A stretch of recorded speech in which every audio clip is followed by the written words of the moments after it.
بسم اللہ الرحمن الرحیم۔ انا انزلناہ فی لیلۃ القدر، اللہ تعالیٰ نے نازل کیا لیلۃ القدر میں۔ قدر کہتے ہیں پیمانے، پیرامیٹر، انٹرنسک ویلیوز۔ ظاہر ہے یہ سب چیزیں اللہ کی عطا کردہ ہوتی ہیں۔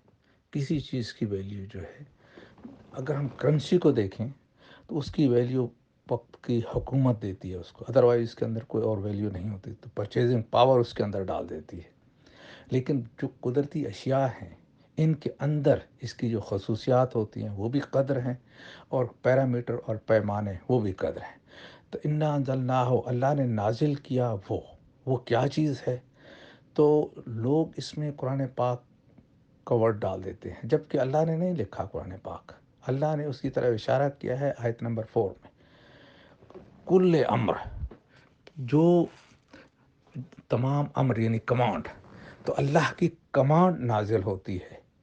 سورہ القدر کی آیت 4 میں کل امر کی طرف اشارہ ہے، انا انزلناہ فی لیلۃ القدر۔ لیل جیسے رات کو کہتے ہیں، اسی طرح اندھیرا جو ہے اس سے اندھیرے کو کہتے ہیں جس میں کوئی چیز سجھائی نہ دے، اس کے اندر اللہ کی اسکیمیں چلتی ہیں، اللہ کے پیمانے چلتے ہیں، کمانڈ جو چلتی ہے اس کے ساتھ۔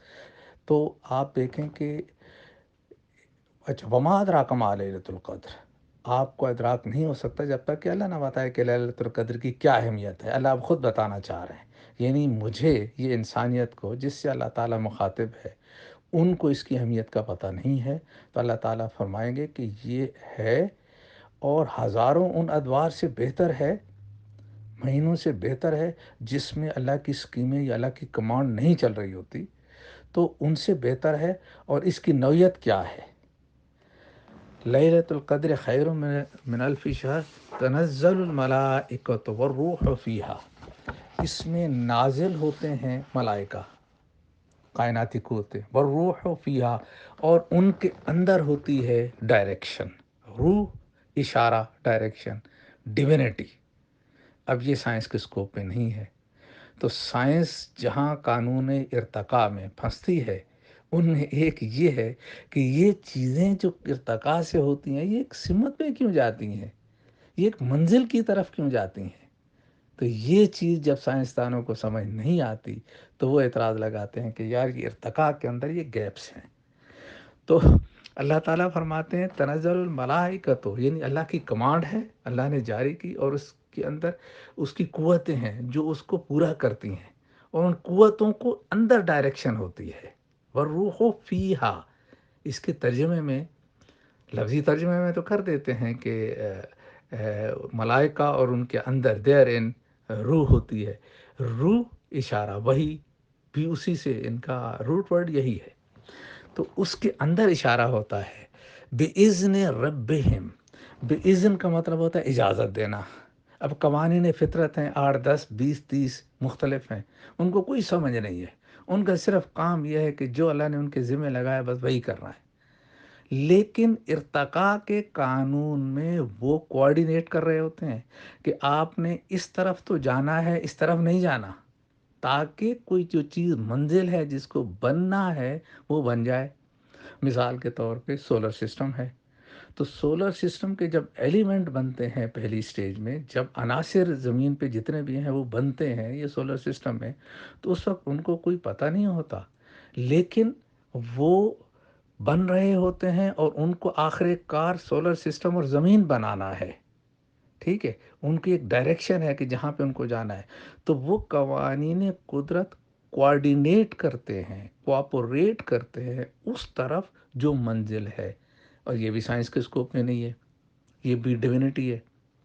تو ڈیوینٹی جو ہے قانون ارتقاء میں دو جگہ آ گئی، ایک ڈائریکشن کہ آپ نے اس طرف جانا ہے، یہ منزل ہے آپ کی، اور اے ملائکہ آپ نے یہ چیز بنانی ہے، اور دوسرا کوآرڈینیشن کہ جتنے قوانین ہیں، قوانین قدرت ہیں، ان کو کوآپریٹ کرنا ہے، ان کو کوآرڈینیشن کرنا ہے۔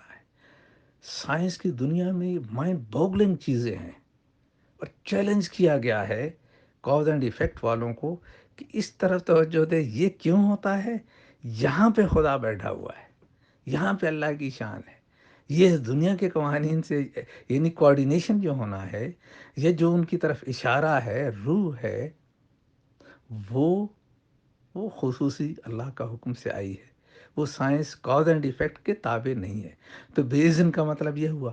اب رب کی کوالٹی کا وہاں پہ ظہور ہوتا ہے جہاں پہ سپلائی کرنا ہو، ہم نے آکسیجن دینی ہے، ہمیں سورج بنانا ہے، اس کے اندر ایلیمنٹ بنیں گے، یعنی کہ پوری ضروریات پوری ہو رہی ہیں۔ جیسے انسان ہے، اس کو وہ ہوا دی ہے، پانی دیا ہے، ٹیمپریچر دیا ہے، زمین کا ڈسٹنس دیا ہے سورج سے، ساری چیزیں دی ہیں۔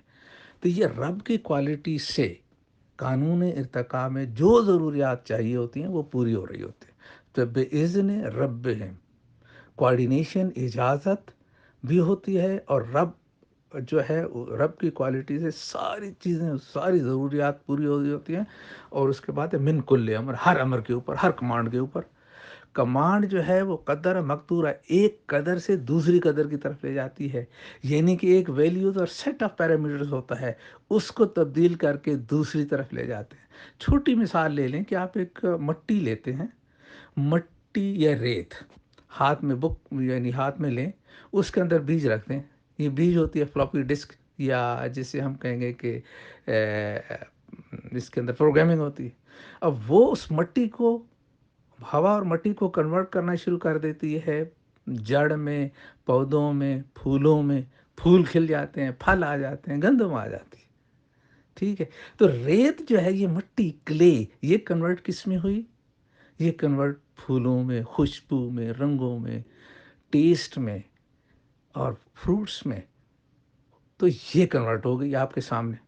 اس کو اگر ماں نے کھایا تو وہی مٹی جو پہلے نباتات میں یا بیج میں کنورٹ ہو چکی تھی، گندم میں کنورٹ ہو چکی تھی، وہ گوشت میں کنورٹ ہو گئی۔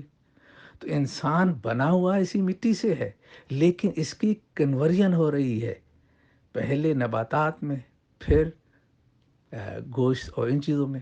تو آپ دیکھیں کہ جو مرغی ہے، عام دانہ دن کا چگتی ہے، ٹھیک ہے، اور انڈا بنتا ہے، اس کو توڑیں تو پانی، اور اس کو 21 دن رکھیں تو جو مشینری نکل رہی ہے، آپ امیجن نہیں کر سکتے۔ 2 ٹانگیں، پیکڈ مشینری ہے، سوچتا دماغ، دیکھتی آنکھیں، سنتے کان، دھڑکتا دل، شریان جل خون لے جانے کی اور لانے کی، اور لنگز کا سسٹم ہے، میٹابولزم کا سسٹم ہے، اور یہ سارا سسٹم 21 دن کے لیے بنا، 21 دن کے اندر اندر بنا وہ مشینری۔ اچھا، انگلیاں 5 ہیں، 6 نہیں ہیں، ان کے ناخن ہیں۔ اور فطرت دیکھیں کہ مرغی کا بچہ ماں کی طرف لپکتا ہے خطرے کے وقت، اور بطخ کا بچہ حالانکہ رکھیں گے اگر مرغی کے انڈوں کے ساتھ ہی، لیکن اس کی فطرت جو ہے وہ پانی کی طرف لپکے گا۔ تو یہ ہے وہ کمانڈز جو چھوٹے یا بڑے پیمانے پہ چل رہی ہوتی ہیں، اور سلامتی کے ساتھ، سلام ہی حتی مطلع الفجر، سلامتی کے ساتھ، پیس کے ساتھ، پرفیکشن کے ساتھ یہ سر انجام پاتی ہیں۔ حتیٰ کہ جیسے دن کی روشنی میں آپ دیکھ لیتے ہیں کہ یہ ہے نتائج، یہ سولر سسٹم بن گیا، یہ کہکشاں بن گیا، یہ زمین بن گئی، یہ پلینٹ بن گئے، یا اسی طرح زمین پہ یہ درخت بن گئے، یہ انسان بن گیا، یہ مختلف قسم کی خوبصورت سے خوبصورت چیزیں بن گئی۔ تو یہ جو بننا ہوتا ہے کمانڈ کا وقت مسلسل میں، جو اس دنیا کی خاصیت ہے، ماضی، حال، مستقبل کا ٹائم، تو اس میں یہ چیزیں بنتی ہیں قانون ارتقاء سے۔ اور یہ سب سے خوبصورت قانون ہے اللہ تبارک و تعالیٰ کہ اس کے اندر ڈیوینٹی ہے۔ دیکھیں، روح ہے کہ آپ کو یہ منزل کی طرف، اب ہائیڈروجن کے ایٹم تھے، ان کے اندر تو کوئی وہ دماغ نہیں ہوتا ہے۔ اسی طرح کوئی جو قوانین قدرت ہیں، یہ پاورفل ضرور ہوتے ہیں، ہر جگہ موجود ہوتے ہیں، سب کچھ ہے، لیکن ان کے اندر انٹیلیجنس نہیں ہوتی۔ ان کو جو کام دیا گیا وہی کرنا ہے، لیکن بن کیا رہا ہے؟ کوارڈینیٹ کیا ہے انہوں نے ایک منزل کی جانب، اور یہ کائنات بن گئی اس صورت میں۔ یعنی کہ جو ماس شروع ہوئی تھی وقت، سپیس اور انرجی سے، وہ کائنات اس طرح سے بن گئی۔ اسی طرح زندگی جو نفس واحدہ سے شروع ہوئی تھی، ایک سنگل ڈی این اے سے شروع ہوئی تھی، وہ بنتی بنتی اس حد تک پہنچی کہ کتنے خوبصورت پرندے آپ دیکھتے ہیں، جانور دیکھتے ہیں، مختلف چیزیں دیکھتے ہیں، انسان اس کا منتہا ہے۔ تو یہ چیزیں سلام ہی حتی مطلع الفجر، پیس کے ساتھ یہ ساری چیزیں انجام پاتی ہیں۔ حتیٰ کہ روز روشن کی طرح ان کے نتائج ہمارے سامنے آ جاتے ہیں۔ تو یہ اس کا خلاصہ تھا، انڈرسٹینڈنگ تھی۔ دو چیزیں جو سائنس میں بہت بڑے گیپ تھے، ایک کہ یہ ارتقاء جو ہے، ایولیوشن جو ہے، یہ ایک منزل کی طرف کیسے جاتا ہے، تو یہاں ہوتی ہے کہ روح و فیہا، وہ جو قوتیں بنا رہی ہیں ان کے اندر ایک ڈائریکشن اللہ نے دے دی ہے، اور دوسرا بے اذن ربہم، جو سپلائی دے رہا ہے ہر چیز کی، وہ کہہ رہا ہے کہ یہ کوآرڈینیٹ کرو، اس طرف تو آپ نے جانا ہے، اس طرف آپ نے نہیں جانا۔ تو یہ ہے، الحمدللہ رب العالمین، شکریہ بہت۔ اللہ کی کمانڈ آنکھ یا پلک جھپکنے میں پوری ہو جاتی ہے، لیکن زمین و آسمان کا سلسلہ 6 یوم یا 6 سٹیجز میں پورا کیا۔ تو 6 سٹیجز اللہ کے قانون ارتقاء کو ظاہر کرتی ہیں کہ اس دنیا میں وقت مسلسل میں جو کام ہوتے ہیں وہ قانون ارتقاء کے ذریعے ہوتے ہیں، یعنی کہ ایک چیز کی ابتدا ہوتی ہے، وہ اس اپنے منتہا کی طرف بڑھتی چلی جاتی ہے، ایک وقت آتا ہے ہی حتی مطلع الفجر کہ وہ بالکل اپنی آخری فارم میں ظاہر ہو جاتی ہے۔ اوریجینیشن کے لیے اگر ہم دیکھیں، اور ورڈ پریسیجن میتھڈ، یعنی یہ اپروچ اگر ہم قرآن پاک کے سلسلے میں اپنائیں، تو ہم دیکھتے ہیں کہ کائنات کی تخلیق میں 3 طرح سے آیا ہے۔ ایک ہے سورہ البقرہ کی آیت 117، بدیع السماوات والارض واذا قضى امرا فانما يقول له کن فیکون۔ زمین و آسمان پیدا کیے گئے ایکس نہیلو، یعنی فرام absolute nothingness، کچھ نہیں تھا، وہاں سے یہ پیدا ہوئے۔ اس میں 6 ایام نہیں ہے، اس میں بس صرف پیدا ہونے کا ذکر ہے کہ اوریجینیٹ ہوئے اور پہلے کچھ نہیں تھا۔ تو اس میں اللہ تعالیٰ نے انرجی، ٹائم اور اسپیس، 3 چیزیں پیدا کی، اس سے پھر پوری کائنات الخلق بنائی، جسے ہم ٹھوس کائنات کہتے ہیں۔ پروگرامنگ الامر ہے، اللہ تبارک و تعالیٰ کا ارشاد ہے الخلق والامر۔ امر، یہ دنیا ٹوین ہے، الامر جو ہے وہ پروگرامنگ ہے۔ اس کے لیے اللہ تعالیٰ کا فرمان ہے الحمدللہ فاطر السماوات والارض جاعل الملائکۃ رسلا اولی اجنحۃ مثنی وثلاث ورباع یزید فی الخلق ما یشاء ان اللہ علی کل شیء قدیر۔ اللہ تعالیٰ نے کائنات کا سلسلہ پروگرامنگ کے ساتھ پیدا کیا، اور اس پروگرامنگ میں رول کس کا ہے؟ ملائکہ کا۔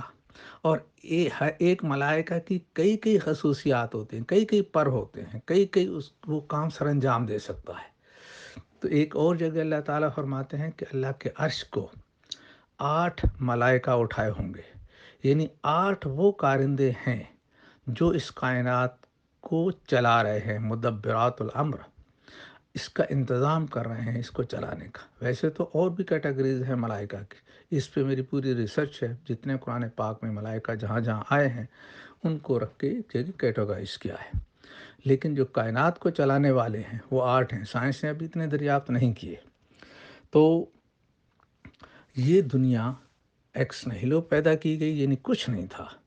تو یہ ٹھوس چیزیں جو سامنے ہمارے ہیں، اور پروگرامنگ کے ساتھ، تو کمپیوٹر کی مثال لیں کہ اگر کمپیوٹر میں پروگرام نہیں ہو تو اس کی کوئی قیمت نہیں ہوتی، وہ ڈڈ ہے، اس کی کوئی موومنٹ نہیں ہوتی، کچھ نہیں ہوتا۔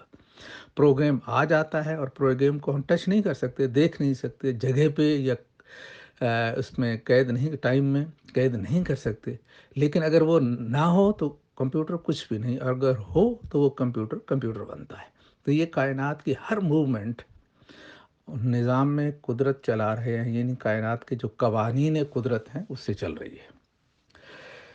اس کے بعد ہے الذی خلق السماوات والارض وما بینہما فی 6 ایام ثم استوى علی العرش الرحمن فاسال به خبیر۔ یہ 7 آیات اس سلسلے میں آئی ہیں جو بتاتی ہیں کہ یہ 6 یوم میں کائنات کا ارتقاء ہوا۔ خلق وہاں یوز ہوتا ہے جہاں چیز تو مادہ تو پہلے سے موجود ہو، اس کی ایک فارم دوسری فارم میں تبدیل ہوتی جائے، جیسے لکڑی ہے تو اسے ٹیبل بنا لیا، یا اس طرح کوئی چیز ہے تو اسے دوسری چیز بنا لی، اس سے بعد تیسری چیز بنا لی، تو خلق وہاں یوز ہوتا ہے۔ حقیقت میں یہ قانون ارتقاء سے ہوتا ہے کہ خاص طور پہ میں ابھی آپ کو بتاتا ہوں کہ کائنات جب پیدا ہوئی تو وہ ماس سب اٹامک پارٹیکلز تھے، یعنی سب اٹامک پارٹیکل پہلے بنے، اس کے بعد 6 بڑے ادوار میں آج جو شکل ہے اس میں یہ آئی ہے۔ یعنی اور ایک جگہ اللہ تعالیٰ فرماتے ہیں کہ لخلق السماوات والارض اکبر من خلق الناس، یعنی کہ کائنات کو، سماوات والارض کو پیدا کرنا زیادہ بڑا تھا لوگوں کو پیدا کرنے کی نسبت، ولیکن اکثر الناس لا یعلمون، لیکن اکثر لوگوں کو اس کا پتہ نہیں ہے۔ تو کائنات کی ارتقاء میں تقریباً 10 ارب یا 11 ارب سال لگے، اور زندگی کے ارتقاء میں 3.5 ارب سال، یہ تخمینے ہیں، سائنسی تخمینے، یہ لگے۔ تو اللہ تعالیٰ نے قرآن پاک میں یہ دے دیا کہ وہ کتنا بڑا تھا، وہاں گلیکسیز بننا تھی، سورج بننا تھا، یہ سارا سسٹم بننا تھا، اس کے بعد زمین بننا تھی، زمین کے اوپر پانی آنا تھا، منرل آنے تھے، ہوا بننی تھی، سورج ہونا تھا، سب کچھ ہونا تھا۔ تو یہ اس سے بہت بڑا تھا جو زندگی کا ارتقاء ہوتا ہے اس کی نسبت۔ تو 2 طرح کے، بلکہ 3 طرح کے ارتقاء ہوتے ہیں، ایک غیر جاندار چیزوں کا، دوسرا زندگی یا جاندار چیزوں کا، اور تیسرا ہمارا نفسیاتی یا معاشرتی ارتقاء، جس میں انسان سیکھتا ہے اور آگے جاتا ہے۔ تو جو غیر جاندار چیزوں کا ارتقاء ہے، آپ دیکھیں کہ سب سے پہلے سب اٹامک پارٹیکل بنے، قوتیں بنی، قوانین فطرت بنے، یہ سب بننے کے بعد ہائیڈروجن کا ایٹم بنا، پروٹون بنا، الیکٹران بنا، یہ سائنس والے طالب علم سمجھتے ہوں گے۔ تو یہ چیزیں بنی، وہاں سے پھر سورج بنے، کہکشاں بنے، پہلی جنریشن کے، دوسری جنریشن کے، پھر تیسری جنریشن جس میں ہم رہتے ہیں، یہ سورج بننا شروع ہوئے۔ سورج جو ہوتا ہے اس کی ایک زندگی ہوتی ہے، بڑے سورج کی چھوٹی زندگی ہوتی ہے، کیونکہ اسے اپنا حجم اور شکل برقرار رکھنے کے لیے زیادہ فیول کی ضرورت ہوتی ہے، اور ہمارا سورج چھوٹا ہے، اس کی عمر تقریباً 10 ارب سال ہے، کیونکہ اس کو فیول کی کم ضرورت ہے۔ اس میں بھی 13 لاکھ زمینیں آ سکتی ہیں، اتنا بڑا ہے، لیکن فیول کیا ہوتا ہے؟ ہائیڈروجن، ہائیڈروجن ہیلیم بناتی ہے، ہیلیم جب ہائیڈروجن ختم ہو جاتی ہے تو یہ سکڑتا ہے، اور زیادہ گریویٹی اندر پیدا ہوتی ہے، اس سے ہیلیم جل اٹھتی ہے، وہ کاربن بناتی ہے۔ اسی طرح کاربن، نائٹروجن، آکسیجن بنتے بنتے جب لوہا بنتا ہے تو پھر وہ انرجی کو ایبزارب کرتا ہے، تو اس وقت سورج کی زندگی ختم ہو جاتی ہے، اور باقی جتنے بھی ہیں ایلیمنٹس، 92 ایلیمنٹس ٹوٹل ہیں، وہ اسی طرح بعد میں بنتے ہیں یا کسی دوسرے پروسیس سے بنتے ہیں۔ تو یہ پہلا جو ہے ایلیمنٹس کا بننا، یہ ہر سورج کے اندر ایلیمنٹس بن رہے ہوتے ہیں، یہ سورج سے باہر ان کا تقریباً ناممکن ہے بننا۔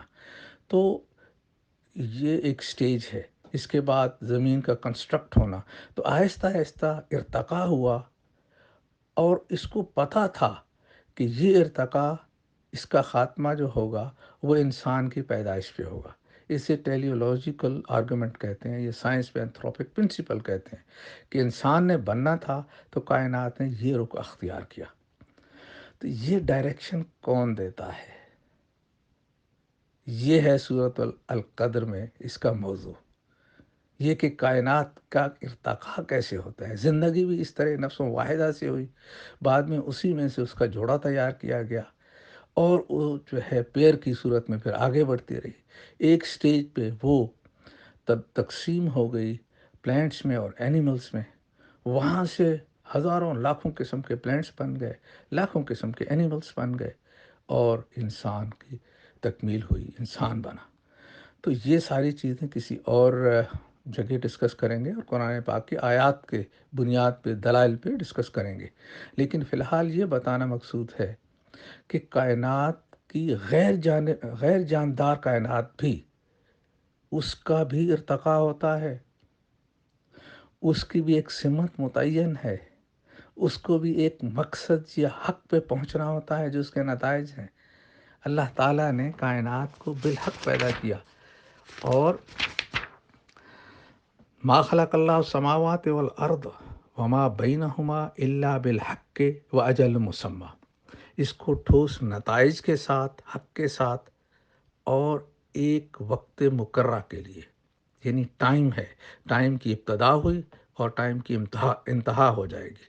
تو یہ جو ہے اس وقت کے لیے اس دنیا کو پیدا کیا گیا ہے۔ باقی یونیورس یوم الآخرہ ہے، وہاں پہ کیا صورتحال ہے، وقت کی یا اسپیس کا کیا ہوگا، کیسی ہوگی کیسی نہیں ہوگی، ہم ابھی نہیں جان سکتے۔ اللہ نے فرما دیا ہے کہ ہم اس شعوری سطح پہ یوم الآخرہ کی حقیقت کو نہیں جان سکتے۔ اللہ نے آدم کو جو نام سکھائے تو وہ اس دنیا کے بارے میں سکھائے جس میں ہم رہتے ہیں۔ تابع تسخیر کر دی تو یہ دنیا تابع تسخیر کی جس میں ہم رہتے ہیں۔